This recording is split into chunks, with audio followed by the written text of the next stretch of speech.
নমস্কার বন্ধুরা। আগামী সোমবার রয়েছে দুটি শুভ যোগের বিরল সংযোগ। একদিকে রয়েছে ভগবান শ্রীবিষ্ণুর অত্যন্ত প্রিয় বারোথিনী একাদশী ব্রত, অন্যদিকে রয়েছে নীলষষ্ঠী ব্রত। ভগবানের অশেষ কৃপা পেতে আপনারা অবশ্যই এই দুটি ব্রত পালন করুন এবং অন্যকেও এই ব্রত পালনে উৎসাহিত করুন। আজকের এই ভিডিও থেকে আপনারা জানতে পারবেন আগামী সোমবার রয়েছে এক উপসেই দুটি ব্রত, বারোথিনী একাদশী ব্রত ও নীলষষ্ঠী পারণ সহ একাদশী ব্রতের পূর্ণাঙ্গ সময়সূচি, নীলবাতি জ্বালানোর শুভ সময় কখন থাকছে, এই দুটি ব্রত পালনের নিয়ম। আপনারা যারা একসঙ্গে দুটি ব্রতই পালন করবেন তারা এই দিন কি খাবেন আর কি খাবেন না।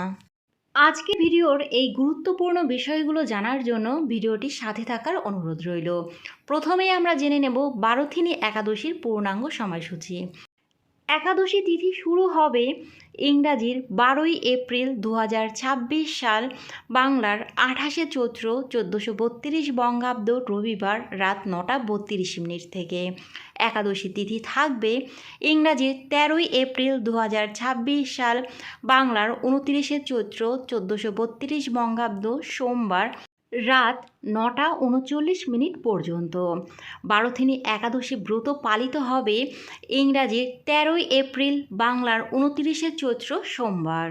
একাদশীর পারণের সময় থাকবে ইংরাজির 14ই এপ্রিল, বাংলার 30শে চৈত্র মঙ্গলবার সূর্যোদয়ের পর থেকে সকাল 9:33 পর্যন্ত। এবার আমরা জেনে নেব নীল পুজো বা নীলষষ্ঠীর সময়সূচি। এবছর নীল পুজো বা নীলষষ্ঠী ব্রত অনুষ্ঠিত হবে ইংরাজির 13ই এপ্রিল 2026 সাল, বাংলার 29শে চৈত্র 1432 বঙ্গাব্দ সোমবার। নীল পুজো বা নীলষষ্ঠী ব্রতের একটি গুরুত্বপূর্ণ নিয়ম হল সন্তানের মঙ্গল কামনায় প্রদোষে অর্থাৎ সন্ধ্যাবেলায় নীলের ঘরে বাতি জ্বালানো হয়, যাকে নীল বাতি জ্বালানোও বলা হয়ে থাকে। 2026 সালে নীল পুজো বা নীলষষ্ঠীর দিনে নীল বাতি জ্বালানোর সবথেকে শুভ সময় থাকবে ইংরাজির 13ই এপ্রিল, বাংলার 29শে চৈত্র সোমবার সন্ধে 5:02 পর থেকে রাত্রি 7:15 মধ্যে। আপনারা অনেকেই আছেন যারা এই দুটি ব্রতই পালন করবেন, অথবা কেউ কেউ এমনও আছেন যারা এই দুটি ব্রতের মধ্যে একটি ব্রত পালন করবেন। আপনাদের সকলের জন্যই বলে রাখছি, নীলষষ্ঠী এবং একাদশী ব্রতের আগের দিন অবশ্যই নিরামিষ আহার গ্রহণ করে সংযম পালন করবেন। এবার আমরা জেনে নেব একই সঙ্গে দুটি ব্রত পালনের নিয়ম। ইংরাজির 13ই এপ্রিল সোমবার আপনারা চেষ্টা করবেন খুব ভোরে ঘুম থেকে ওঠার জন্য। ঘুম থেকে ওঠার পরে গঙ্গা স্নান করে নেবেন। গঙ্গা স্নান করা যদি সম্ভব না হয় তাহলে বাড়ির স্নানের জলে কিছুটা গঙ্গা জল মিশিয়ে স্নান করে নেবেন। এরপরে সূর্যদেবকে অর্ঘ্য প্রদান করুন। শুদ্ধ বস্ত্র পরে বাড়ির ঠাকুর মন্দির পরিষ্কার করে গঙ্গা জল ছিটিয়ে বিষ্ণু পুজো শুরু করুন। ভগবান বিষ্ণুর পুজো হয়ে গেলে তাকে ধূপ দীপ দিয়ে আরতি করুন। এরপরে তুলসী দেবীর পুজো করুন।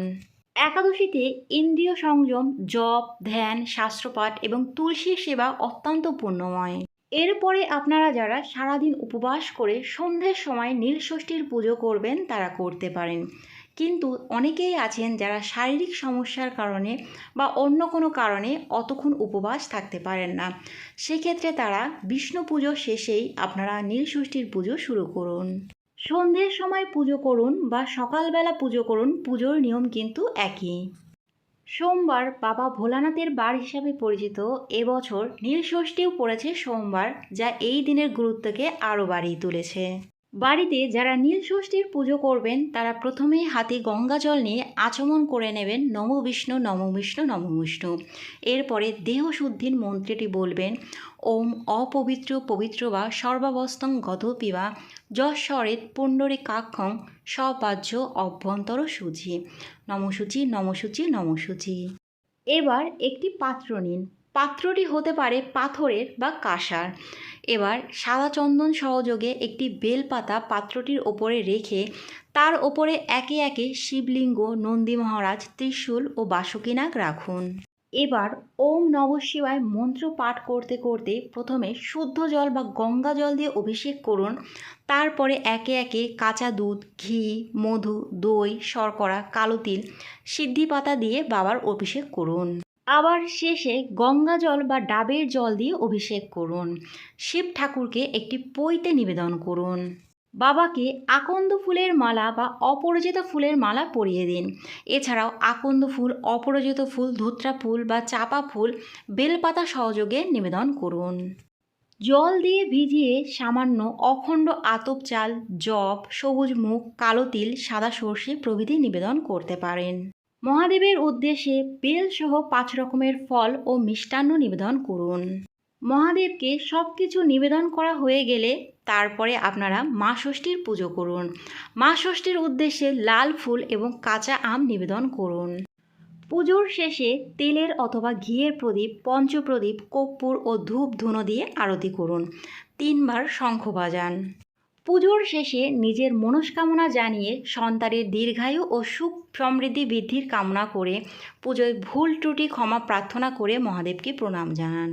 যারা দিনের বেলায় পুজো করবেন এবং যারা সন্ধ্যের সময় পুজো করবেন উভয়েই নির্দিষ্ট সময়ে ঘি অথবা তেলের প্রদীপ বা নীল রঙের মোমবাতি অবশ্যই জ্বালাবেন। এবার আমরা জেনে নেব এই দুটি ব্রত উপবাস করে আপনারা কি খেতে পারবেন আর কি খেতে পারবেন না। একাদশীর দিনে সাধারণত পঞ্চরবি শস্য বর্জনীয়।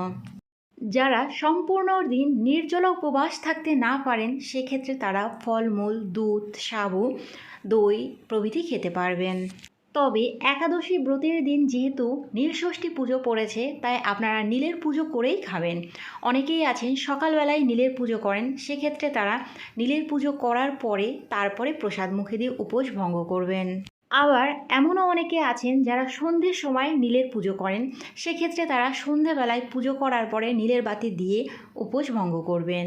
আবার অনেকেই আছেন উপোস করে শুধুমাত্র ফল খেয়ে থাকতে পারেন না, সেক্ষেত্রে তারা বিভিন্ন ধরনের সাত্ত্বিক সবজি সন্ধক লবণ দিয়ে সিদ্ধ করে খেতে পারেন। এই দিন আপনারা ডাবের জলও খেতে পারবেন, তবে আটা ময়দার জিনিস একেবারেই খাবেন না। পরের দিন অর্থাৎ 14ই এপ্রিল মঙ্গলবার একাদশীর পারণের নির্দিষ্ট সময়ের মধ্যে আপনারা ভগবানকে যে কোনো পঞ্চরবি শস্যর একটি কিছু দিয়ে ভোগ নিবেদন করবেন। আপনারা ভগবান শ্রী বিষ্ণু এবং দেবাদিদেব মহাদেব উভয়কেই নিবেদন করে পুজোর পরে সেই ভোগ প্রসাদকেই উপবাস ভঙ্গ করবেন। আরেকটি কথা বলে রাখি বন্ধুরা, শুধুমাত্র উপবাস করে বিষ্ণু পুজো এবং শিবের পুজো করলেই উপবাসের সম্পূর্ণ ফল পাবেন না। উপবাস করে ভগবানের সম্পূর্ণ কৃপা ও আশীর্বাদ পেতে চাইলে এই দিন আপনারা দুপুরবেলা ঘুমাবেন না। পরনিন্দা করা, ক্রোধ এবং মিথ্যা কথা বলা এই দিন কঠোরভাবে নিষিদ্ধ। আজকের ভিডিওটা এই পর্যন্তই। যদি ভালো লাগে লাইক, কমেন্ট এবং শেয়ার করবেন। পরবর্তী ভিডিওর আপডেট পাওয়ার জন্য চ্যানেলটি সাবস্ক্রাইব করে পাশে থাকবেন। নমস্কার।